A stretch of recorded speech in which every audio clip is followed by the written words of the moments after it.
So today I want to talk about Abeka, specifically their language arts. I know that Abeka has the reputation of being a very solid and thorough curriculum. However, I know that it also has the reputation of being very cumbersome and overwhelming and intimidating, and parents and students alike get burned out by the end of the year and they're just ready to be finished. So if that sounds like you, or if you've heard these things about Abeka but you're still wondering, should I do Abeka?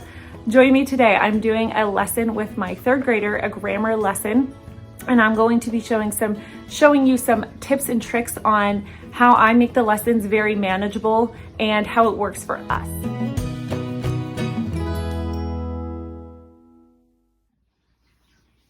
So this is what I have for third grade for the language arts. We have the lesson plans and the teacher charts.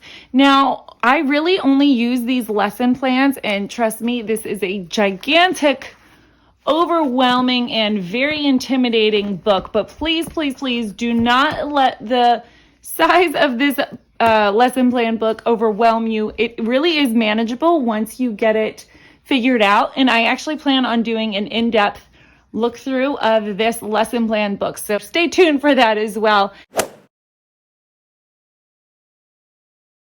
I have the language 3 teaching charts.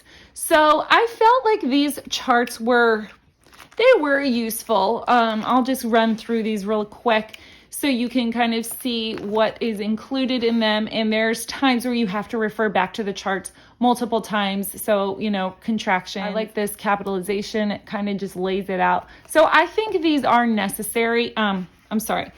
I say they are helpful. I don't know if they are 100% necessary, but they are definitely helpful. And if I were to do this curriculum again, I would use these again and purchase them. But if you really can't, I think it's okay. You definitely would be fine without them. Abbreviations, this is good just to have. It's like bleeding through. That's why it's all kind of messed up, is because it was from this page. Anyway, so these were good, these abbreviations. And then this is, again, the writing aspect, not so much the grammar part of it. So that is the teaching charts.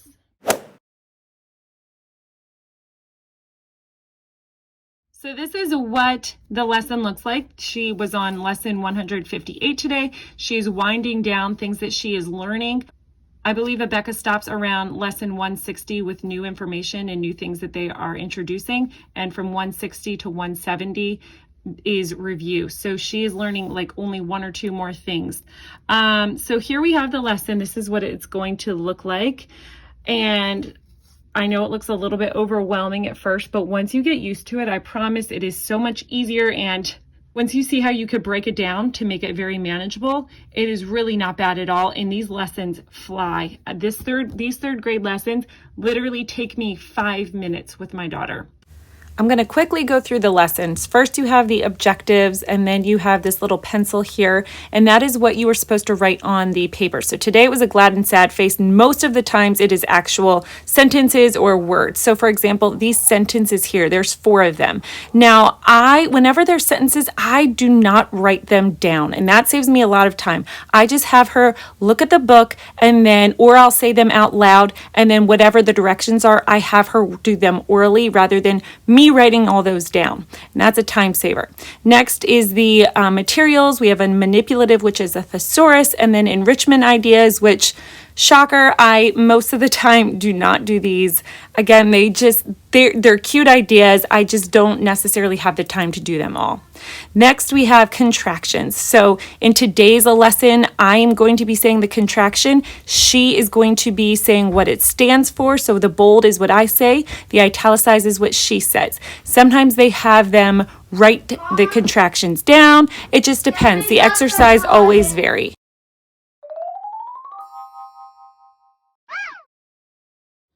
Okay, so we're going to do some contractions. I'm going to say a contraction and you're going to tell me the words that they represent, okay? Mm-hmm. Didn't. Did not. Won't. Will not. There. They are. Yep. He's. He is. He is. She'll. She will. I'm. I am. Good job. Next, we have these oral oral exercises, and I am supposed to read these. So the bold is what I'm supposed to be reading, and then the italicized is what the answer is. So I would read the sentence, and it is a complete sentence, so it's fine. This is incomplete, so she has to say incomplete and then make it a complete sentence. Okay. I'm going to tell you some sentences, and you're going to tell me if it is complete or incomplete, okay? And if it's incomplete, you have to add words to make it complete, all right? A solar eclipse happens when the moon moves between the sun and the earth. Complete. Yep. Shines on the moon. The sun shines on the moon. Yeah. Because the moon is between the sun and the earth. I don't know about solar eclipses. It doesn't matter. You can just make it up. It looks really cool. Okay.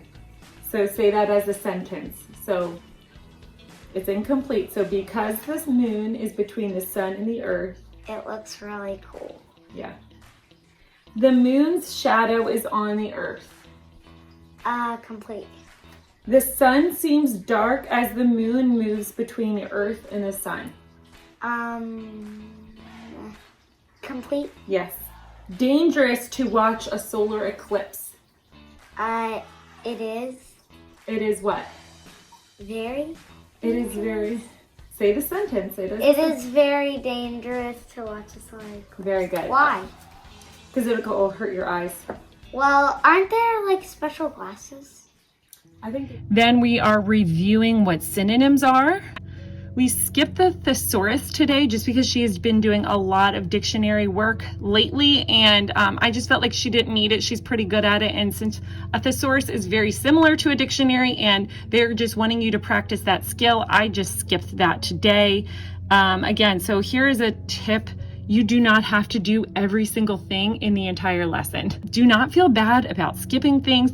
What Abeka does is because they are so spiral, they teach little snippets at a time and then are constantly reviewing those topics. If you skip something, if your child is having a bad day or you just feel like it's way too much or, whatever the case may be, do not feel bad about saying, you know what, we're not doing this today.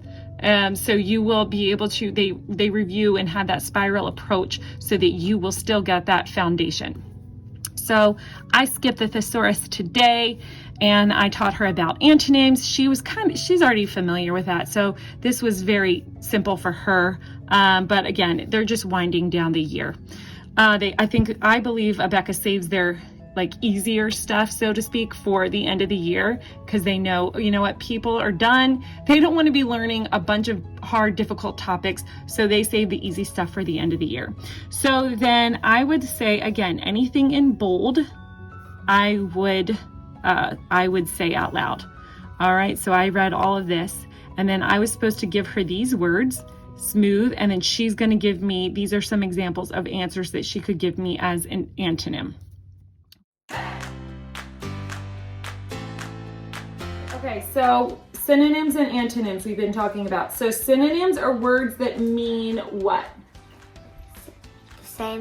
The same thing. So we find those types of word in a thesaurus. Okay, say thesaurus. Thesaurus. Yep. Okay, so we looked up some of those words as well. Antonyms are words that have opposite meanings. Okay, you can remember synonyms because what? They're the same. S for synonym, S for same. Mm-hmm. Antonyms, A for antonyms, A for against. They go against each other. They're opposite. Okay? So some words have more than one antonym. We said that an antonym for glad could be sad, but other antonyms could be discouraged, disappointed, unhappy. Those could all be antonyms. I'm going to give you an example of a word and you give me several antonyms, okay? Or at least one. Smooth. Rough, rocky, kind of scratchy. Yep, bumpy. All right, strong. Weak, helpless, fragile. Yep.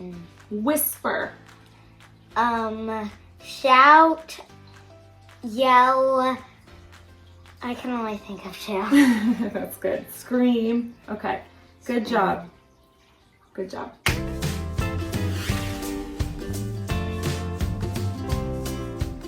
All right, and then lastly, we have the pages. She's supposed to do page 179 and 180 today. You don't even really need this.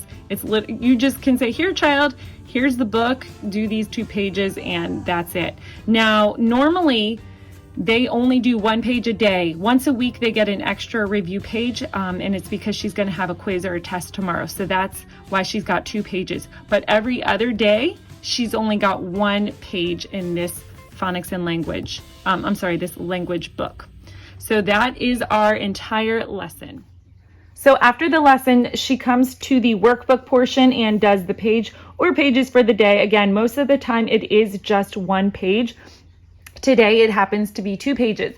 So Abeka they always make sure for every lesson, especially in the 3rd grade, that they do kind of a review of what they learned about that day as well as an example. So in the blank, she has to write antonyms and then complete the sentence by writing the antonym of the word in the parentheses, and then write a declarative sentence. Her favorite thing of all was writing sentences. I'm totally being sarcastic. And then the 2nd page, anytime there is a 2nd page, it's usually just once a week. It is a review. So it's all remember. This is using proofreader marks for capitalization. This is titles of respect. So she has to change Mr. R.J. Turner and capitalize it. And then as well as circling the common nouns, drawing a box around the proper nouns, and then underlining any compound nouns. And then lastly, she did not do this yet. We will do this though. Again, I told you her favorite thing, not so much, is writing sentences. So we're going to have to revisit this, but she will do that as well.